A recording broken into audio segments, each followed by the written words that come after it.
Morning, guys. I figured I'd take a short opportunity to have my morning coffee outside because it's such a nice day and talk about some knives that I carry, knives that have a purpose.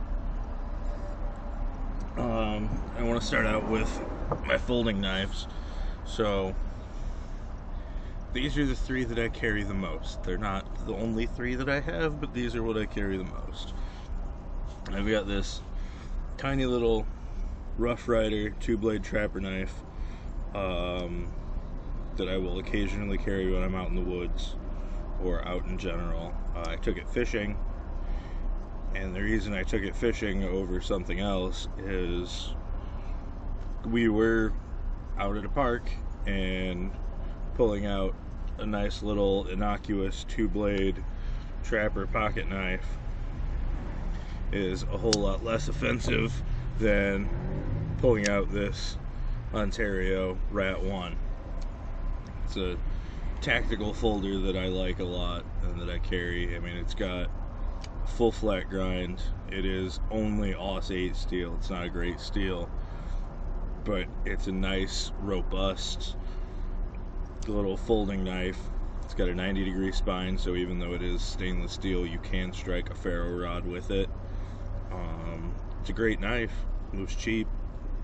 I really like carrying it. I really like the Rough Rider. I mean, they both have their purposes. They both have their reasons. So I own both of them. I carry both of them. And then the other folding knife that I will throw in my pocket and carry around is this Uncle Henry Old Timer LB7. And I got it because I wanted that traditional lockback style hunting knife, even though it's not really a hunting knife to me. At one time, this was a hunting knife. It was a pretty serious hunting knife. So every now and then, small game hunting, squirrel, rabbits, takes up less space. It's lighter. I mean, this is a whole lot lighter than, it's about the same weight as my Moore knife, but it's a whole lot lighter than my German stag-handled knife that I carry. So it's smaller, it's lighter, it takes up less space. Just throw it in my pocket and go about my hunt. So the first fixed blade knife that I want to talk about is this Amazon tracker knife. I watched The Hunted a lot when I was a teenager. It's a great movie, and that's Tommy Lee Jones carried a tracker knife in that movie. They got it from Tom Brown, the dude that designed the tracker knife. But I didn't want to pay tracker knife money for it, so I waited until I could find one on Amazon for $50. It's D2 tool steel. It's full tang. It's a great steel. It's a little less useful than I had hoped. It's cool looking. It's got a nice big curved section. It's got a short, you can use that as a draw knife, draw it towards you, but it's, I don't know, to me it's more of a novelty than anything else. It's cool, but not what I'm going to carry every day. And that's how I'm doing this, is I'm going from the stuff that I carry the least to the stuff that I carry the most. This is the fixed blade that I carry the least. But slightly more than that, but not a lot, is my USMC K-bar knife. I've had this for quite a long time. I bought it, I was my son's age when I bought it. I was 13 when I got this at Cabela's. I think it was between Christmas and New Year's for sure, because we went on a trip every year to Cabela's. It's like an hour and a half from where I grew up. We'd go to Cabela's every year that week because Dad was on plant shutdown, so he was on vacation. So we went as a family, and I bought this K-Bar one year. I bought a bright orange Zippo the same year for Boy Scout camping because I needed to start a fire and I needed to have a big knife for the specific campout that I took it on. And then, more than that, but not a lot, we got this Cold Steel Marauder Bowie. I love Bowie knives, always loved Bowie knives. They're so cool, and this thing is just ridiculous. It's got, I don't know the exact specifications, I think it's got like a 9-10 inch blade. It's insane. It's great. I made some straps for the sheath so that I can carry it different ways. I don't really like the drop dangler that it came with, so I made my own carry methods. Yeah, great knife. It's got 90-degree spine. You can strike a ferro rod with it. It's big, beefy. Cold Steel is famous for the abuse that they put their knives through and how strong the locks are on their folding knives. So this isn't going to quit on you out in the middle of nowhere. And I always wanted one. I think they're cool. Now you've got the venerable Mora Companion. Come in a wide range of colors. They're dirt cheap. The tan one came with, I got it for free. It came with the Can-A Sarkina backpack that I carry. Can-A Pro Gear is no longer, but they have, I don't know, their social media guy has moved on to bigger and better things. Rebels Raiders, namely. But back in the day, if you ordered certain backpacks from Can-A, you could get a free Mora knife. So that's where the tan one came from. The black one I bought at a local bait shop that I will no longer go to because of personal reasons relating to how they handle their FFL transfers. Might get into that later, but not now. And then this goes about 90% of the time. When I go hunting, I will take this knife.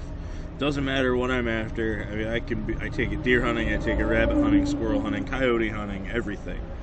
I mean, I'm not using it to breast out a dove, but rest assured, this is going with me. Now, I made the sheath. Made that sheath because the sheath that it came to me with was not in the best shape. So I made a sheath. This is a very old knife. It was made in the 50s in Solingen, Germany. It's the Alaskan Trapper, they call it. It's by Coles Cutlery in Germany. It's a carbon steel blade. You can see by the little bit of rust on it. This belonged to the farmer next door to me that I used to work for when I was a teenager, and he's no longer with us, but he was very important to me as a child, so I take this hunting with me because it's like going hunting with Charlie. So that's why I take that. I don't use it to breast out a dove, but I take it for the memories. And then, so it was a toss-up between what I carry the most. Either of these. This one is a Finnish-made from Varustelika, the surplus company. They sell military surplus. It's a great company. You get surplus from all over the world. They have a lot of Finnish-made gear that's wool and just wonderful. It's the Jikari Puko 110. This is the smallest one that they make, or no, not the smallest one they make. They make an 85. So yeah, I think 110 is the blade length. I don't know, it's metric. I use the metric system a lot, but I can't estimate it. It does not have a 90-degree spine. It's got a beveled spine, but you can it's still sharp enough you can strike ferro rod. I've done it. It's 80 CRV2 carbon steel, which is a very popular Finnish tool steel. It's got a real nice rubber handle, great leather sheath. You can buy it without a leather sheath and then make your own if you're that kind of person. And so it's not snapped. It's not snapped.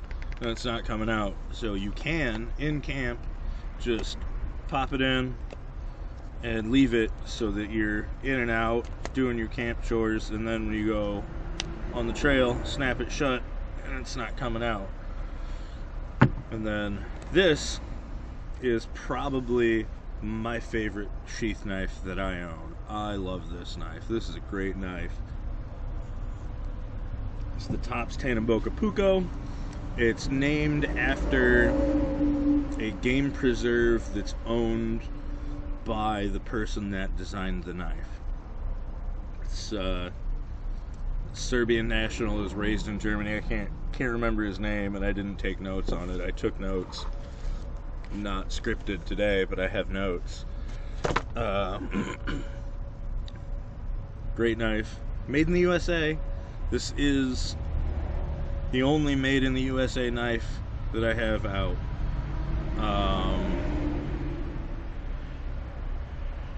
It's nice. It's short, so you can do. I can do everything I need to do with this knife. 90-degree spine, Sparks ferro rod. It's 1095 carbon steel, which is the second best blade steel in my opinion, beaten out only by D2. I love D2. It's got phosphor bronze hardware so it doesn't corrode, and a bow drill socket on both sides. It's got a nice little bow drill socket, and I won this in a raffle, so I mean, I've got nothing into it, but that's kind of why it's such a special thing, because I don't win a whole lot of raffles. I donate to raffles, but I don't win them. And then I guess the special mention runner-up is this now discontinued Gerber skinning knife. I've had this for about 20 years. They don't make it anymore. They don't make anything like it anymore. Gerber as a company has changed a lot since I was a teenager, and I don't really buy their gear anymore, don't really support them. I'm planning on doing a video on multi-tools in a couple of weeks, and we'll go more into why then. It's got a nice, that old mid-2000s gator grip rubber handle, nice curved stainless steel blade, and a gut hook. I don't carry it. I don't ever carry it, which is why it's a special mention and not, you know, one of the rest of them. I throw it in my backpack when I'm deer hunting.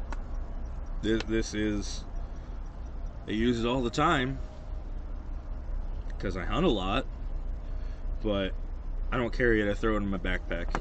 This goes on my belt. This goes on my belt. This goes on my belt. These go on my belt. This goes on my belt. On my belt. Everything goes on my belt. This stays in my pack. Don't need to have it on my person when I've got this to do everything that I would need a knife for. But that gut hook is fabulous. If you haven't used one for deer hunting, you should try it.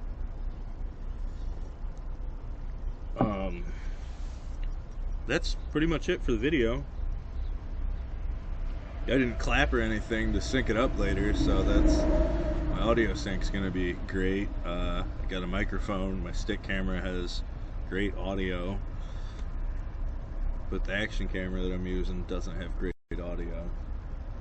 So that's it for the video. Thanks for hanging out while I had coffee on my deck. Have a good day, guys.